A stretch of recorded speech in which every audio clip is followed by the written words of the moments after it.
میں نے کہا تم نے ٹھاکر کولی رام کے بارے میں کولی رام دروازے کے بعد بگلی سمت بنی ڈیوڑی میں موجود تھا۔ آؤ دروگا جی، کہاں ڈولٹ گھومت ہو؟ بس آپ کی جاگیر میں گھوم رہے ہیں ٹھاکر، بیٹھو، تم بھی ہمیں من موجی لگے ہو، کہاں کے رہنے والے ہو؟ میرے منہ سے بے اختیار اپنے شہر کا نام نکل گیا۔ طویل عرصے کے بعد یہ نام نہ جانے کیوں میری زبان پر آ گیا تھا۔ کچھ کہہ تو دیا ہے مگر دل میں ہٹن سی ہوئی تھی۔ مگر ٹھاکر میرے ہر احساس سے بے نیاز تھا، کہنے لگا یہاں بستی میں کوئی جان پہچان ہے؟ کیسے آنا ہوا؟ بس ٹھاکر ایسے ہی سیر سپاٹے کے لیے نکل آیا تھا، ہو سکتا ہے جمال گڑھی سے آگے بڑھ جاتا ہوں، مگر یہاں جو واقعات دیکھے دلچسپ لگے سو یہاں رک گیا۔ میں نے کبھی کوئی ڈائن نہیں دیکھی تھی، بڑا عجیب سا لگا مجھے، اور میں یہ دیکھنے کے لیے رک گیا کہ دیکھیں اس کا انجام کیا ہوتا ہے۔ ٹھاکر کے چہرے پر تشویش کے آثار پھیل گئے۔ اس نے کہا بس دروگا جی کیا بتائیں، بستی پر آفت ہی آ گئی ہے، ہماری تو کوئی اولاد ہی نہیں ہے، دل دکھتا ہے ان سب کے لیے جن کے بچے مارے گئے۔ میں نہیں آتا کہ بھاگ بری کو کیا ہو گیا، ارے انسان پاگل تو ہو ہی جاتا ہے، اس کے ساتھ تو بری بیتی تھی، مگر اس کے بعد جو کچھ وہ کر رہی ہے وہ سمجھ میں نہیں آتا۔ ہم تو کہتے ہیں بھگوان اسے اپنی طرف سے موت دے دے، بستی والوں کے ہاتھ لگ گئی تو کچل کر مار دیں گے، بستی کی عورت ہے، اس کا پتی بھی برا آدمی نہ تھا، یہ بیچاری کا گھر بگڑا تو ایسے کیا لوگوں کی آنکھوں میں آنسو نکل آتے ہیں سوچ کر۔ جب ٹھاکر صاحب کیا کہا جا سکتا ہے، ویسے ٹھاکر صاحب یہ بات تو آپ کو پتہ ہی ہے کہ بھاگ بری کو کسی نے یہ کام کرتے نہیں دیکھا، میں ہی بتا چکا ہوں کہ اس نے پیٹھ کیے بیٹھی تھی میری طرف، پاگل ہے، یہ بھی ہو سکتا ہے کہ لاش دیکھ کر بیٹھ گئی ہو، دماغ میں کچھ نہ آیا ہو۔ ٹھاکر خاموشی سے سنتا رہا، پھر وہی ہوا جس کی امید تھی اور جس کا شاید انتظار بھی تھا۔ ٹھاکرائن اندر داخل ہو گئی، مجھے دیکھ کر ٹٹکی دیکھتی رہی، اور پھر یہ محسوس کیا کہ اس کے چہرے پر سوچ کے آثار نمودار ہو گئے تھے، لیکن ٹھاکر صاحب کسی قدر حواس باختہ ہو گئے، جلدی سے بولے آؤ ان سے ملو، بستی کے مہمان ہیں، یہاں آئے ہوئے ہیں سیر سپاٹے کے لیے، اور دروگا جی یہ ہماری دھرم پتنی ہے، بڑی مہمان نواز ہیں یہ۔ میں گردن خم کی، ٹھکرائن کے چہرے پر خشونت کے آثار بکھرے ہوئے تھے، مسکرانا جیسے جانتی ہی نہیں تھی۔ میں نے خود ہی کہا ابھی ٹھاکر جی سے باتیں ہو رہی تھی، آپ کو کوئی بچہ نہیں ہے؟ وہ پھر چونکی مجھے دیکھنے لگی، میری بات کا اس نے کوئی جواب نہیں دیا، اور ٹھاکر سے بولی آج لکشمی پوجا ہے، کچھ انتظام وغیرہ کیا ہے تم نے؟ ارے ہمیں کیا کرنا، ہماری ٹھکرائن جیتی رہیں، بھلا گھر کے کام کاج ہیں، ہم کبھی کوئی دخل دیتے ہیں؟ آپ بس بیٹھ کر باتیں بنانے لگتے ہو، اس کے علاوہ اور کوئی کام کرنا آتا ہے تمہیں؟ ٹھاکر عجیب سے انداز میں ہنسنے لگا، اور وہ پاؤں پٹکتی ہوئی واپس چلی گئی۔ ٹھاکر میری طرف دیکھ کر بولا دوش اس کا نہیں ہے، پہلے ایسی نہیں تھی، مگر عورت جب تک ماں نہ بنے اپنے آپ کو پورا نہیں سمجھتی، یہ بھی ادھوری اور اپنے آپ کو ادھورا ہی سمجھتی ہے۔ ہاں ہو سکتا ہے میں اب چلوں، برا تو مان گئے ہوگے، یہ کہنا تو بیکار ہے کہ برا ہی نہ مانے ہوگے، مگر معاف کر دینا اسے، بس جو بھگوان کی مرضی، اچھا چلتے ہیں۔ ٹھاکر خود بھی اٹھ گیا، ٹھکرائن کے انداز سے ہی پتہ چل گیا تھا کہ اس کے ذہن میں میرے لیے کوئی خاص بات ضرور گونجی ہے۔ میں خود بھی یہاں بے مقصد ہی آیا تھا، لیکن اب دن کی روشنی میں ایک بار پھر اسے غور سے دیکھا تھا، اس کی آواز سنی تھی، اور ہر طرح کا شبہ مٹ گیا تھا۔ ہنومان مندر میں اس کے علاوہ اور کوئی ہو ہی نہیں سکتا تھا۔ میں وہاں سے باہر نکل آیا، سمجھ میں نہیں آ رہا تھا کہ اب کیا کرنا چاہیے۔ گھومتا پھرتا کھیتوں کی طرف نکل آیا، باجرہ پک رہا تھا اور کھیتوں کے رکھوالے ہا ہو کی آوازیں نکال رہے تھے۔ میں ایک جگہ سے گزر رہا تھا کہ کھیتوں کی مینڈ کے پیچھے سے ایک لمبا چوڑا آدمی باہر نکل آیا، اور اس طرح میرے سامنے کھڑا ہو گیا جیسے میرا راستہ روکنا چاہتا ہو۔ وہ کڑی نظروں میں مجھے گھور رہا تھا۔ میں 2 قدم آگے بڑھ کر اس کے سامنے پہنچ گیا۔ کوئی بات ہے بھائی؟ میں نے اس سے پوچھا۔ تم علادین کی سرائے پر ٹھہرے ہو نا؟ اس نے سوال کیا۔ تلسی کا گھر تمہارے سامنے ہے؟ ہاں، علادین نے بتایا تھا۔ بھاگ بری تو نہیں آئی وہاں؟ اس نے پوچھا۔ نہیں، کیوں؟ میں ایسے ہی پوچھ رہا تھا کہ تمہیں اس بات کا علم ہوگا، ساری بستی بھاگ بری کی تلاش میں لگی ہوئی ہے، وہ پاپی عورت ڈائن بن گئی ہے، میں بھی اس کی تلاش کرتا پھر رہا ہوں، سبھی کے بال بچے ہیں، مسافر، تمہارا بستی میں رہنا اچھا نہیں ہے، کہیں کوئی نقصان نہ پہنچ جائے تمہیں۔ میں ہنسنے لگا۔ میں نے کہا کیا بھاگ بری میرا بھی کلیجہ نکال کر کھا جائے گی؟ نہیں، اور کوئی بات ہو سکتی ہے۔ پچھلی رات تم ہنومان کے مندر کی طرف کیوں گئے تھے؟ ایک لمحے کے لیے میرے ذہن میں سنسناہٹ پیدا ہو گئی۔ میں نے اسے غور سے دیکھا اور بولا میں اور ہنومان مندر؟ نہیں بھائی، میں مسلمان ہوں، تمہیں اسی سے اندازہ ہو گیا ہوگا کہ میں اللہ دین کی سرائے میں ٹھہرا ہوں، میرا بھلا ہنومان مندر میں کیا کام؟ اور یہ ہنومان مندر ہے کہاں؟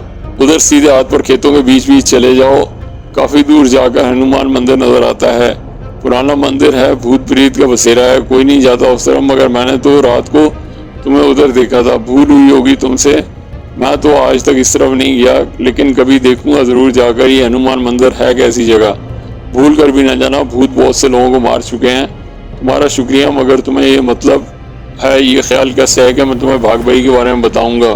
بس ایسے ہی مجھے شبہ ہوا تھا کہ رات کو میں نے تمہیں ہنومان مندر کی طرف جاتے دیکھا تھا، وہ چلا گیا، میرے ہونٹوں میں مسکراہٹ پھیل گئی، گویا ان لوگوں کو مجھ پر شبہ ہو گیا ہے، البتہ اب مجھے پورا یقین ہو گیا تھا کہ ان وارداتوں کے پیچھے ٹھکرائی نہیں ہے۔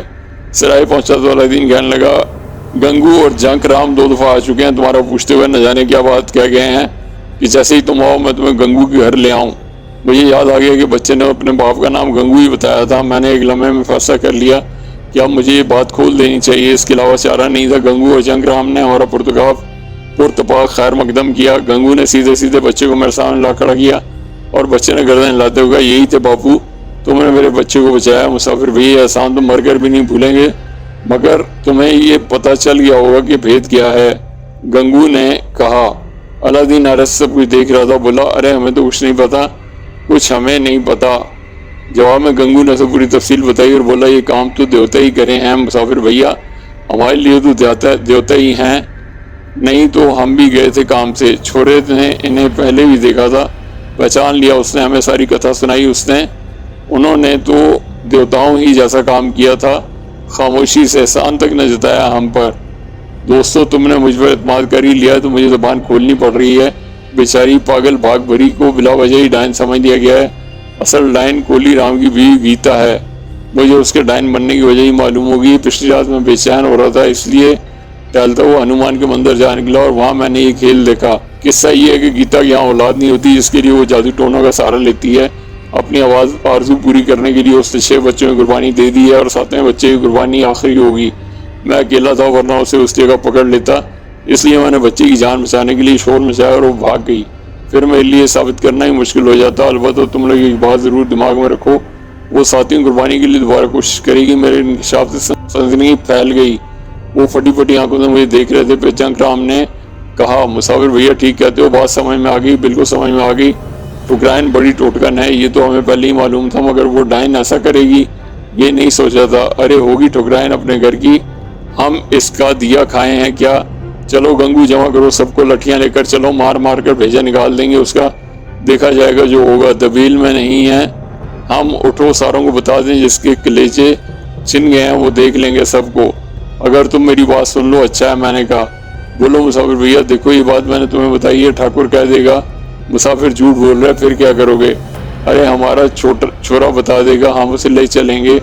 گنگو نے کہا، میری کچھ اور رائے ہے، تم اسے ہنومان مندر میں پکڑو، اس وقت جب یہ عمل کر رہی ہو، نندا چمار اس کے لیے بچوں کو اٹھاتا ہے، ہمیں کسی ایسے بچے کو چھوڑنا پڑے گا جیسے نندا اٹھا کر لے، ہم سب ہوشیار ہوں گے، نندا پر نظر رکھیں گے، جیسے ہی نندا اس بچے کو اٹھائے گا ہم اس کا پیچھا کریں گے، اس وقت دونوں کو پکڑیں گے جب وہ اپنا کام کر رہے ہوں گے، اور اگر چوک ہو گئی تو؟ جنک رام بولا، چوک ہو گئی کیسے؟ بڑا اچھا مشورہ دیا ہے یہ، پھر کوئی کیا بولے گا؟ الدین نے کہا، سنو ٹھیک ہے، مگر بچہ کون سا ہوگا؟ میرا بچہ ہوگا، میرا کلو ہوگا، الدین نے سینہ ٹھوک کر بولا، اور میں چونک کر اسے دیکھنے لگا۔ الدین نے کہا، ارے ہم مسلمان ہیں، اللہ پر بھروسہ ہے، ہمیں جو کچھ ہوتا ہے مولا کی مرضی سے ہوتا ہے، پیچھا تو چھوٹے گا اس ڈائن سے، ساری بستی مصیبت میں پھنسی ہے، میں تیار ہوں مسافر بھیا، ہم سب جان لڑا دیں گے، کلو کے لیے فکر مت کرو الدین بھیا۔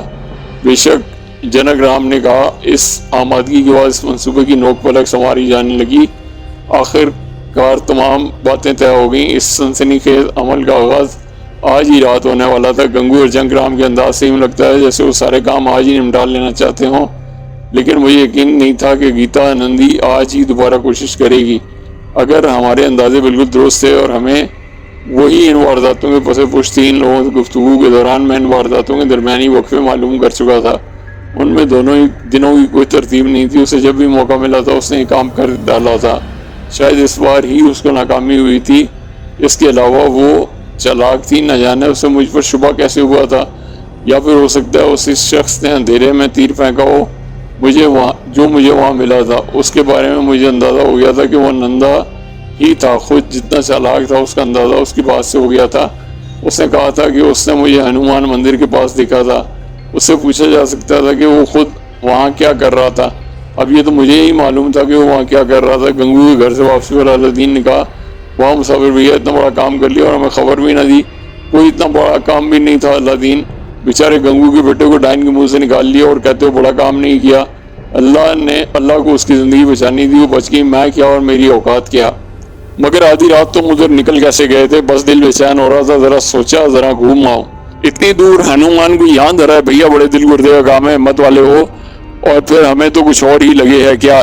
پیر فقیر لگے ہو، ہمیں تو راتوں کا نماز پڑھتے دیکھا ہے تمہیں۔ الدین سادگی سے بولا توبہ کرو توبہ، میں ان کی قدموں کی خاک بھی نہیں ہوں۔ ارے تم نے ہم سے نندا کا نام پوچھا تھا؟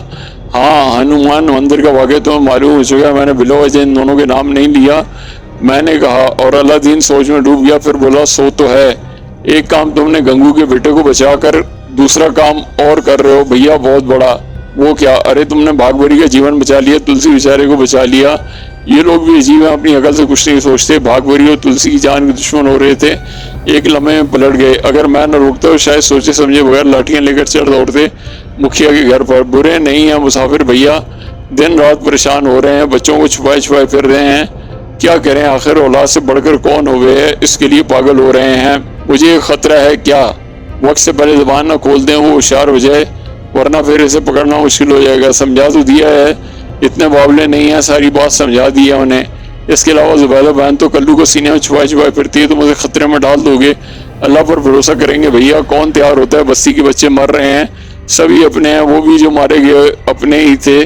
زبیدہ بہن تیار ہو جائیں گی، وہ عورت ہے، ماں ہے، اس سے 420 کرنی ہوگی، ہم ہی سوچ رہے تھے۔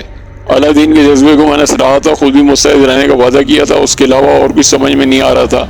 معاملہ یہ اساسا سر شام وہ کلو کو لے کر باہر نکل آیا، نہ جانے اس نے بیوی سے کیا کہا تھا۔ باہر نکلتے ہوئے اس نے مجھے آنکھ سے اشارہ کر دیا تھا، میں بھی احتیاط سے باہر نکل آیا اور سیدھے راستے پر چل پڑا۔ کافی فاصلے پر الدین مجھے مل گیا، مسکرانے لگا۔ کیا کہا زبیدہ بہن سے؟ میں نے سوال کیا۔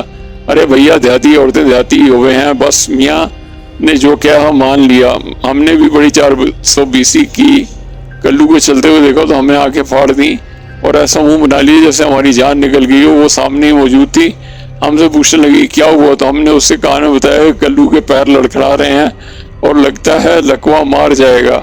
بھیا ڈر گئی، آنکھوں میں آنسو بھر آئے۔ ہم نے اس سے کہا کوئی ایسی بات نہیں ہے، بچے اگر کھیلیں کودیں گے نہیں تو ایسے ہی ہو جاتا ہے۔ ایک ڈاکٹر صاحب آئے تھے ایک دفعہ ہماری بستی میں، پتہ نہیں کیا کہہ رہے تھے، وہ پولو کا مرض کو مرض ہوئے ہے، پولیو کا، ہاں بالکل وہی۔ تو ڈاکٹر صاحب کہہ رہے تھے کہ بچوں کو یہ کرنا چاہیے، وہ کرنا چاہیے۔ ہم نے اسے وہی یاد دلایا، ڈر گئی، کہنے لگی اب کیا کریں، باہر کھیلنے دینے کا مطلب یہ ہے کہ زندگی کو خطرہ ہو جائے۔ ہم نے کہا ہم کیا مر گئے ہیں، ہم خود ساتھ جائیں گے، کھیلنے کودنے کے لیے چھوڑ دیں گے۔ رو رو کر کہنے لگی ذرا خیال رکھیو۔ ہم نے کہا باولی وہ تیرا ہی بیٹا ہے کیا، ہمارا کچھ نہیں لگتا، بس یوں ہی بلا پھسلا کر نکال لائے۔ میں ہنسنے لگا، میں نے کہا ویسے تم بہت ہمدرد انسان ہو، بہت بڑا خطرہ مول لے رہے ہو۔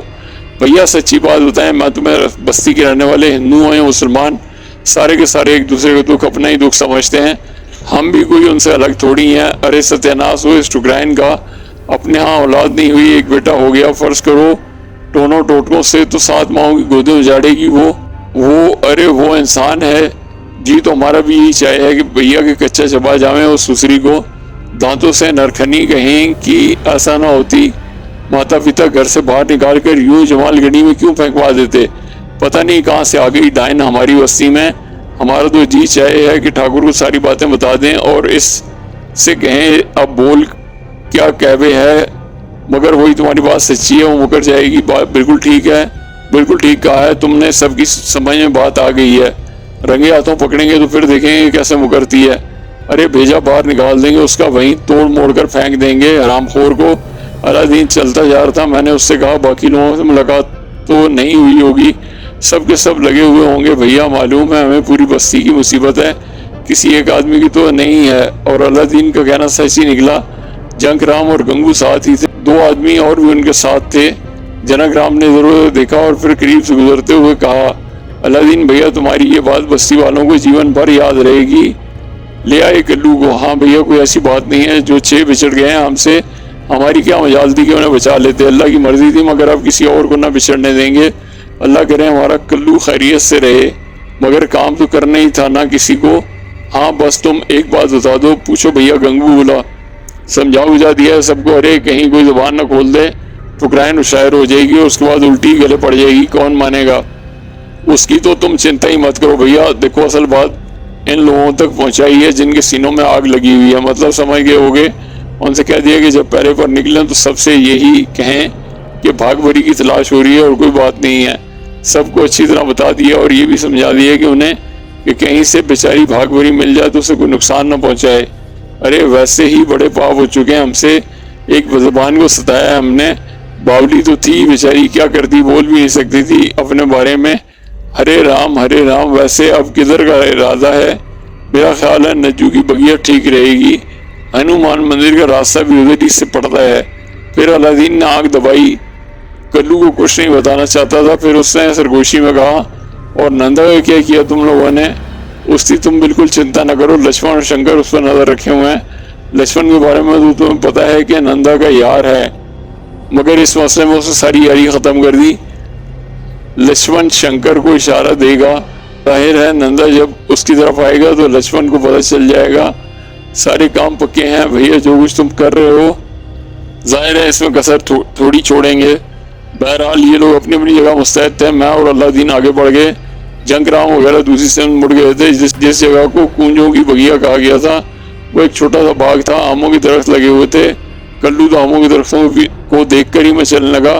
ابا کیری کھا لوں. ہاں ہاں جا مزے کر, گھوم پھر, کوئی بات نہیں. بچہ تھا, خوشی خوشی آگے بڑھ گیا. اور اس کے آگے بڑھتے ہی الادین کے چہرے پر تشویش کے آثار نظر آنے لگے.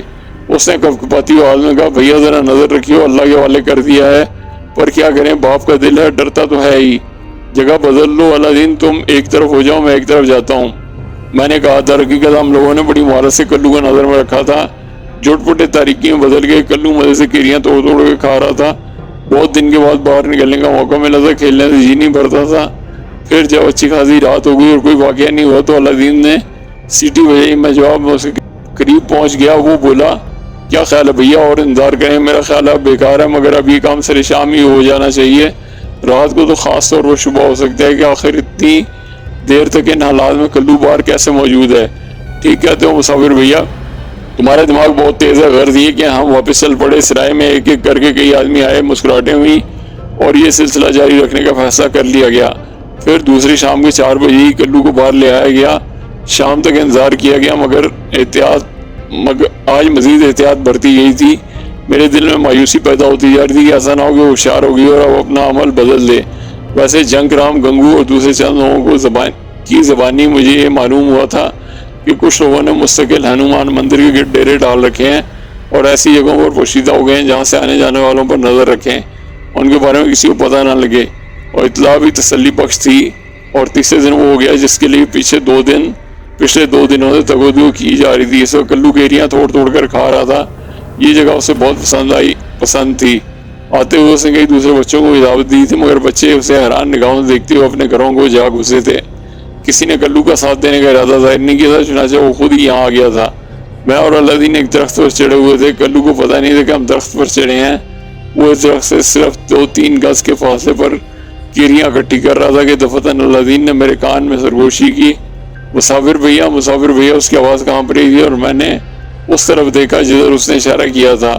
ایک نظر میں پہچان لیا, نندا ہی تھا. وہ اسی سے مدارا تک کمبل اڑے ہوئے تھا, لیکن صرف کاندھوں تک. حالانکہ موسم کمبل کا نہیں تھا. میرے چہرے پر خون سماٹ آیا. نندا آہستہ آہستہ چلتا ہوا کلو کے پاس پہنچ گیا. ادھر ادھر نظریں دوڑائی تھیں اور کلو کے پاس جا کھڑا ہوا.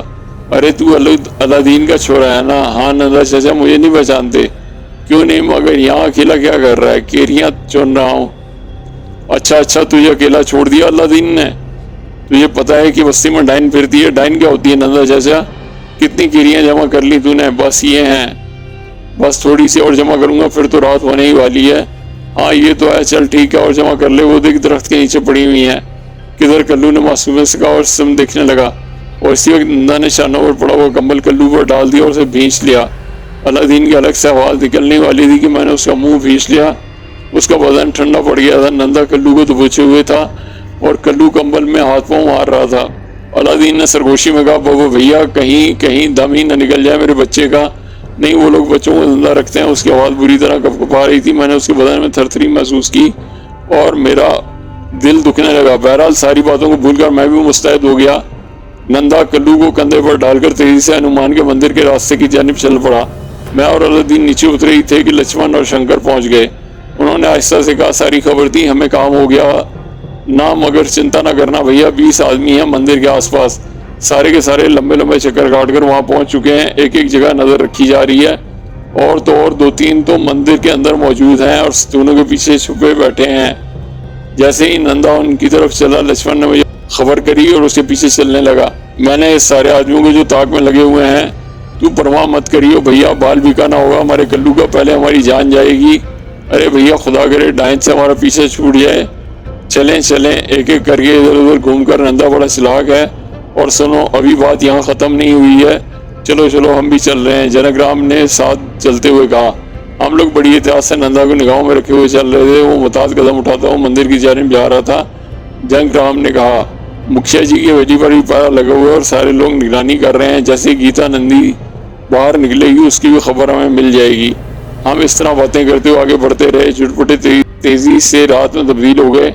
نندا مندر میں داخل ہو گیا تھا، ہمارے دل دھک دھک کر رہے تھے۔ الدین بیچارہ تو ابھی تک تھر تھر کانپ رہا تھا، اس کا چہرہ پیلا پڑ گیا تھا، یوں لگ رہا تھا جیسے اس کے بدن کا سارا خون نچوڑ لیا گیا ہو۔ آواز بھی اتنی مدھم ہو گئی تھی اس کی کہ مجھے حیرت تھی۔ غرض یہ کہ نندا تو مندر میں داخل ہو گیا، میں اور الدین مندر کے بالکل قریب دیواروں کے ساتھ آگے بڑھ گئے۔ دفعتاً ہی الدین نے ایک سمت اشارہ کرتے ہوئے کہا، ادھر دیکھو ادھر دیکھو۔ میں نے الدین کا اشارہ سمجھ لیا۔ مندر کے اسی سمت کا حصہ ٹوٹا ہوا تھا، اینٹیں ایک دوسرے پر ڈھیر کی شکل میں پڑی ہوئی تھی اور ایک بڑا سا سوراخ تھا۔ میں خوشی سے اچھل پڑا، یہ تو مندر میں اندر جانے کا راستہ بھی ہو سکتا ہے۔ میں انتہائی محتاط قدموں سے آگے بڑھا۔ الدین سے سرگوشی کر کے میں نے اسے محتاط رہنے کے لیے کہا اور اس نے گردن ہلا دی۔ ہم لوگ ایک ایک انچ سرک رہے تھے کہ کہیں کوئی اینٹ اپنی جگہ سے سرک نہ جائے اور نندا ہوشیار نہ ہو جائے۔ لیکن ایک بات اور بھی تھی کہ وہ مندر کے گرد چھپے ہوئے ہیں اور اسے بھاگنے کہاں دیں گے۔ کوئی اور طریقہ ایسا ہو نہیں سکتا تھا کہ گیتا نندی کو یہاں کے بارے میں اطلاع مل جائے۔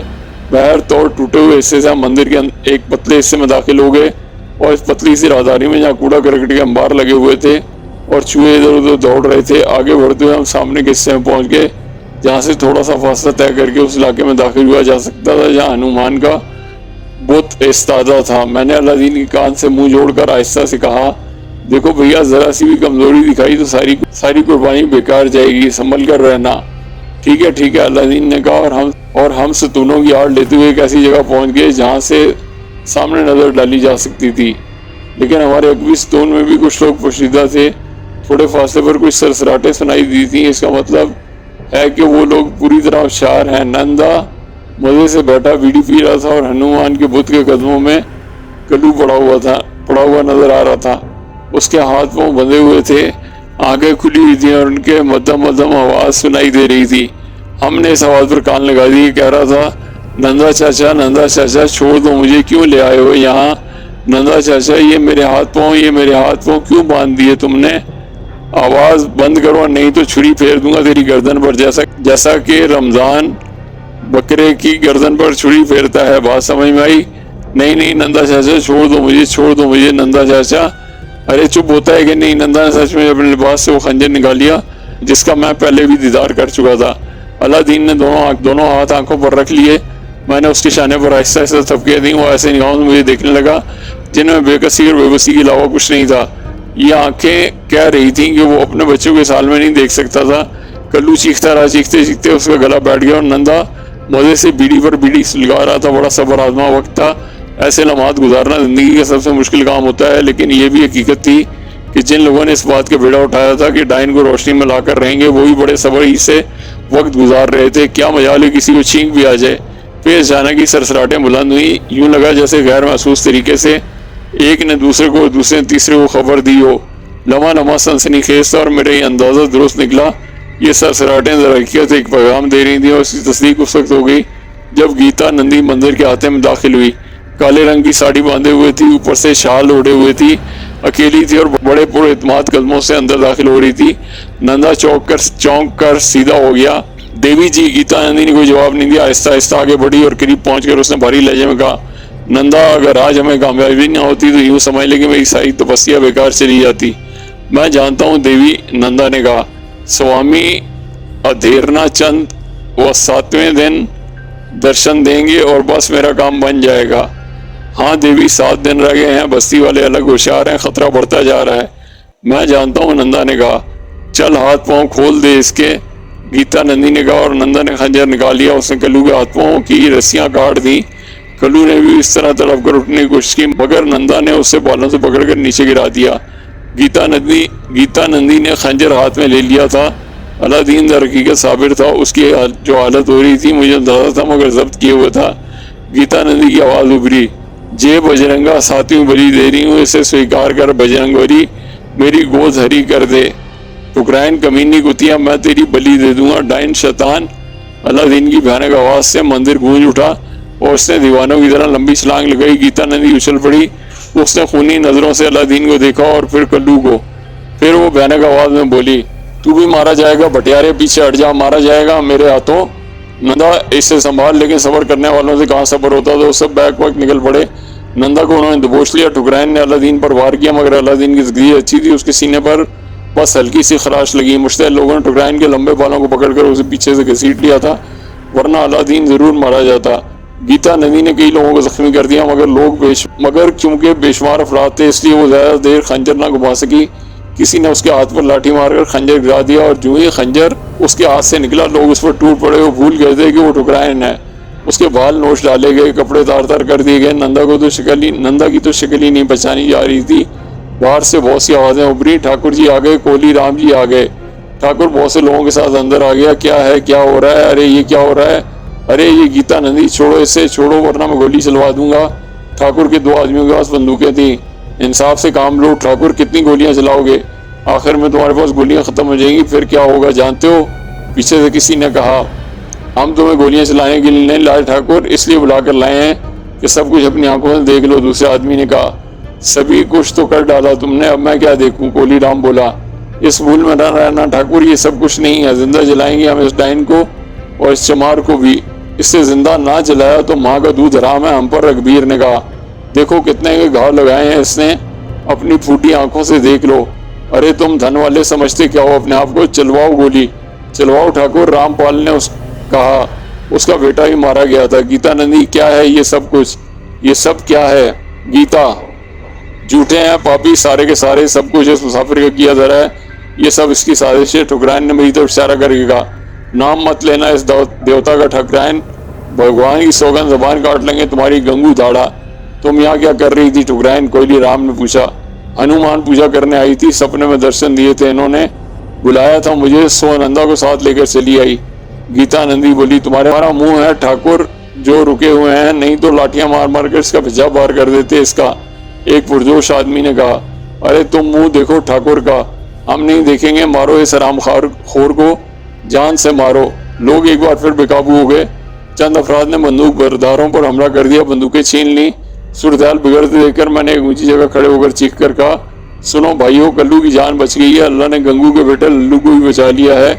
گیتا نندی اور نندا کو پکڑ کر حویلی لے چلو، پوری بات ٹھاکر کو بتاؤ، پھر دیکھو وہ کیا فیصلہ کرتے ہیں۔ فیصلہ ہم کریں گے ٹھاکر نہیں۔ پھر بھی کولی رام کو تفصیل تو بتا دو۔ ٹھیک ہے، لے چلو اس ڈائن کو، لے چلو۔ لوگوں نے میری اتنی بات مان لی، کپڑے پھاڑ دیے ہیں تم نے اس کے، یہ چادر اڑا دو میں اسے۔ ٹھاکر نے کہا، بندوقیں اب دوسروں کے ہاتھوں میں تھیں اور اس لیے کولی رام بھی بے بس ہو گیا تھا۔ گیتا نندی اور نندا چمار کو مندر سے باہر لایا گیا، کافی لوگ جمع ہو گئے تھے اور پھر پورا جلوس ہی واپس چل پڑا۔ جنک رام، گنگو اور اللہ دین میرے ساتھ تھے۔ راستے میں جنک رام نے کہا، ہم کسی پر بھروسہ نہیں کر سکتے، ٹھاکر پولیس کو بھی بلا سکتا ہے، اور اگر پولیس آ گئی تو ٹھکرائن بچ جائے گی۔ سو یہ تو ہے، بستی میں گھستے ہی 10-20 آدمیوں کو دوڑا دو، پوری بستی جمع کر لو، سب کے سب ٹھاکر کی حویلی کو گھیر لیں، کسی کو بستی سے باہر نہ جانے دیا جائے، جس کے پاس جو ہتھیار ہے لے آئے، ٹھاکر کوئی چال نہ چل جائے کہیں۔ بالکل ٹھیک کہا تم نے جنک رام، میں دوڑ کر بستی جاتا ہوں۔ ارے آؤ رے آؤ، 2-4 میرے ساتھ، گنگو نے کہا۔ فوراً چند لوگ اس کے ساتھ ہو لیے۔ گنگو جلوس سے آگے دوڑ گیا۔ پھر جب بستی میں داخل ہوئے تو بستی کے تمام گھر روشن ہو چکے تھے، لوگ چیختے پھر رہے تھے، ڈائن پکڑی گئی بھائیو، سب کے سب گھروں سے نکل آؤ، ٹھاکر کی حویلی کے سامنے جمع ہو جاؤ۔ ڈائن پکڑ لی گئی۔ جلوس ٹھاکر کی حویلی پہنچا تو وہاں کا منظر ہی بدلا ہوا تھا۔